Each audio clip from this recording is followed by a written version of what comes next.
My name is Jason Reynolds. I'm 32 years old, and I live in Charlotte, North Carolina. I work as a freelance graphic designer, which means I'm often locked up in my apartment for days on end, staring at a screen. Not a very social lifestyle, but it's what I'm used to. I don't date much either. To be honest, I've always found women confusing. They say one thing, mean another. It's like speaking a different language. But that changed when I met her. It all started on a Wednesday. It was late afternoon, and I was exhausted after working on a logo for some small company. I decided to take a walk to clear my head. It was an unusually warm day for spring, and as I wandered through the park, I spotted her sitting on a bench, staring at the lake. She was beautiful. And I don't mean the typical kind of beautiful. No, this was something different. Her face had this perfect symmetry. Her dark hair fell in waves over her shoulders, and her eyes. They were the strangest shade of blue I'd ever seen. Almost too blue. Normally, I'm not the kind of guy to approach a woman, but something about her pulled me in. It was like I didn't have a choice. I found myself walking over before I could even stop myself. "Hi," I said, awkwardly standing in front of her. She looked up at me, her lips curling into a slow, almost mischievous smile. "Hello," she said, her voice smooth and calm, like she already knew I was coming. I introduced myself, feeling my nerves kick in. "I'm Jason. I noticed you sitting here. Just thought I'd say hi." Her smile widened, but her eyes never left mine. "Is that so?" There was something unsettling about the way she stared at me, as if she was peering right through me. But I was too captivated by her beauty to think clearly. "What's your name?" I asked. She hesitated for a moment, almost as if she didn't know how to answer. Then she spoke softly. "You can call me Lily." Lily. It suited her. Elegant and mysterious. We talked for a while, mostly about nothing important. The weather, the park, the usual small talk. But I couldn't shake the feeling that something was off. Her responses were too perfect, too rehearsed, as if she was playing a part in some strange performance. But I ignored it, chalking it up to my own awkwardness. Before I left, I asked her if she wanted to grab a coffee sometime. To my surprise, she agreed, handing me her number with that same unsettling smile. Over the next few days, I couldn't stop thinking about her. There was something magnetic about her, something that drew me in like no one else had ever done before.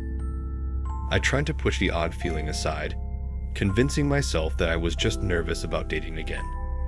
We met for coffee a few days later at this little cafe downtown. She was even more stunning than I remembered. Every guy in the room couldn't take their eyes off her. It made me feel special, like I was the lucky one who had her attention. The conversation flowed easily, but again, there was something strange about her. She never talked about herself. Every time I asked her a personal question, she would dodge it or give a vague answer. Where was she from? "Oh, here and there," she'd say with a wink. What did she do for work? "I have my ways," she'd reply, her smile never reaching her eyes. I didn't press her. Maybe she was just private. But part of me couldn't help but wonder what she was hiding. As the weeks went on, we started seeing each other more often. Dinners, walks in the park, late-night conversations. I found myself falling for her, despite the lingering feeling of unease. She had this way of making me forget about everything else when I was with her. Her beauty, her charm, it was intoxicating. But then, little things started happening. Things that made my skin crawl. It started with the dreams. I began having these vivid nightmares, always involving Lily. In the dreams, she wasn't the beautiful woman I knew. Instead, she was different. Her face would twist and distort, her blue eyes turning black as she stared at me with a wicked grin. I'd wake up in a cold sweat, my heart racing, the image of her haunting me. I tried to ignore it, to push the dreams aside as just my overactive imagination. But they kept coming. Every night, more disturbing than the last. One evening, after we had dinner at her apartment, I woke up in the middle of the night, drenched in sweat. The dream had been worse than usual. In it, I saw Lily standing at the foot of my bed, her eyes glowing in the dark. She didn't speak, just stood there, watching me. It felt too real. I turned on a light, trying to calm my racing heart. But when I looked at my phone, I noticed something that made my blood run cold. A text message from Lily, sent at 3:15 a.m., the exact time I woke up from the dream. "I'm watching you." My hands trembled as I stared at the screen. I told myself it was just a joke, a coincidence. But deep down, I knew it wasn't. The text sent a chill down my spine. My first instinct was to call her, but something held me back. It was like some inner voice warning me that calling would make things worse. I stared at my phone, trying to make sense of what was happening. Was she playing some twisted joke on me? Or was there something more sinister going on? I didn't sleep for the rest of the night. I couldn't. Every time I closed my eyes, I pictured her standing at the foot of my bed, her eyes glowing, watching me. By the time the sun came up, I was a mess, my mind spinning, exhausted but wired at the same time. That morning, I got another text from her. "Good morning, Jason. Hope you slept well." The casual tone of the message made my stomach churn. How could she act so normal after what she had sent me at 3:15 a.m.? It didn't feel like a prank anymore. It felt calculated, like she wanted to mess with my head. I didn't respond. I couldn't. Something inside me was screaming to keep my distance. But then, just when I was starting to calm down, she called. "Hey, Jason." Her voice came through the phone, sweet and gentle, as if nothing was wrong. "Are you free tonight? I was thinking we could have dinner at my place again." The last thing I wanted to do was see her, but something about the way she asked made it impossible for me to say no. Against my better judgment, I agreed.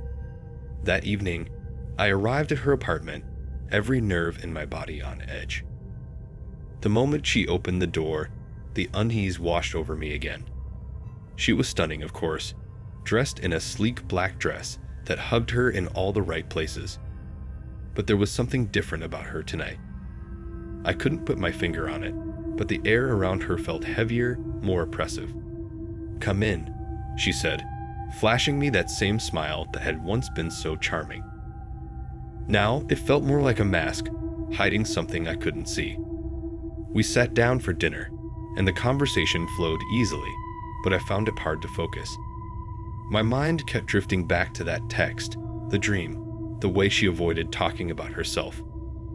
I kept glancing around her apartment, looking for any clues, any sign that something wasn't right. But everything seemed normal. Perfect, even. It wasn't until after dinner that things took a darker turn. We were sitting on her couch, sipping wine, when she leaned in close to me. Her hand brushed against my arm, sending a shiver through me, but not in the way it usually did. This time, it felt cold. I pulled back slightly, trying to shake off the feeling. "Jason," she said softly, her eyes locking onto mine. "There's something I need to tell you." My heart skipped a beat. This was it. The moment where she would finally reveal what she had been hiding all along. I braced myself, not knowing what to expect. "You've probably noticed I'm a little different," she began, her voice barely above a whisper. "And I know you've been having strange dreams. It's because of me." The room seemed to grow colder, and I felt my skin prickle. My mind raced with possibilities, but none of them made sense. "What do you mean?" I asked, my voice sounding weaker than I intended. She smiled, but this time, it wasn't charming. It was dark, almost predatory. "I have a gift," she said slowly, watching my reaction closely. "I can see things that others can't. And sometimes, I can influence those things." "What things?" I asked, my pulse quickening. "Your dreams, for one," she said, leaning in closer. "I've been inside your head, Jason, watching you, learning about you. It's how I know you so well." I felt my stomach drop. The dreams, the strange texts, the way she seemed to know things about me that I hadn't told her. It all started to click into place. But why? I managed to choke out. Why are you doing this? Her smile faded and her expression turned serious. Because I need something from you. My heart pounded in my chest as I stared at her, unable to comprehend what was happening. This wasn't real. It couldn't be real. I'm not like other people, she continued, her voice cold and detached now. There's a part of me that you can't see, but you felt it, haven't you? I nodded slowly, my throat dry. I had felt it. The strange energy around her, the way she seemed to control the space around her without even trying. I need you, Jason, she said, her voice lowering to a whisper. You're special. You can help me with something I've been waiting to do for a long time. What? What do you need me for? I asked, barely able to get the words out. She reached out and took my hand, her grip ice cold. There's something I have to finish. Something that started long before we met. And you're the key. I yanked my hand away, panic rising in my chest. What are you talking about? What do you mean I'm the key? She didn't answer right away. Instead, she stood up and walked over to the window, staring out into the dark night. I can't explain it all now, she said quietly, her back turned to me. But you'll understand soon enough. Just trust me. Trust her. How could I trust someone who had been manipulating me from the very beginning? My mind was racing, my heart pounding in my ears. Every instinct I had told me to get out, to run and never look back. But before I could move, she turned to face me, her eyes locking onto mine with an intensity that made my skin crawl. You're not going anywhere, Jason, she said softly, but there was a threat buried in her words. Not until this is over. Her words hung in the air, heavy and suffocating. My mind raced with the realization that I was trapped, that whatever Lily had planned, I was at the center of it. I stood up, my legs shaky, but I knew I couldn't just sit there. I think I should go, I said, my voice barely hiding my fear. Lily didn't move from the window. She kept staring out into the night, her back to me. You could try, she said, her tone cold and detached. But it won't change anything. I stepped toward the door, my heart pounding in my chest. I reached for the handle, but as I did, something strange happened.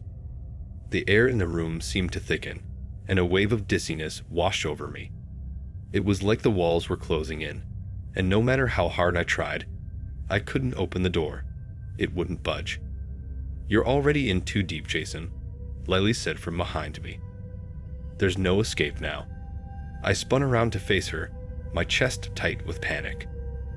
What do you want from me? I shouted, desperate for answers. Lily finally turned to face me, her expression calm, but her eyes gleaming with something dark, something ancient. I've been waiting a long time for someone like you, she said, her voice soft yet sinister. Someone I could bind to me. Someone who could help me finish what I started years ago. I backed away, the room spinning. What do you mean? Finish what? She stepped toward me slowly, her movements graceful and terrifying at the same time. You felt it, haven't you? She whispered. The pull between us. It's more than attraction, Jason. It's fate. You were meant to be with me, to help me. But first, you have to understand something. What? I asked, my voice trembling. Her smile returned, but it wasn't the sweet, innocent smile I had seen before. It was darker, colder. I'm not alive, Jason. Not in the way you think. I've lived many lifetimes in many forms. And now, I've chosen this one. But it won't last forever. I need someone like you, someone to tether me here. My stomach turned as the realization hit me. You're not human. She nodded, her blue eyes flashing with something otherworldly. Not anymore. And soon, you won't be either. I stumbled backward, my heart racing. No, I won't do this. But it was too late. The room grew darker, the air colder, and I felt an invisible force pulling me toward her. No matter how hard I tried to fight it, I couldn't resist. "You don't have a choice," she whispered, her voice echoing in my head. "We're bound together now, Jason. Forever." The last thing I saw was her beautiful face twisting into something grotesque, her eyes glowing with an unnatural light as the darkness consumed me whole. And then, everything went black. The next morning, no one heard from Jason Reynolds again. His apartment stood empty, his phone left behind on the kitchen counter. Only one person knew the truth of what happened to him, Lily, or whatever she had become. She had moved on, looking for her next victim, waiting to continue her deadly secret.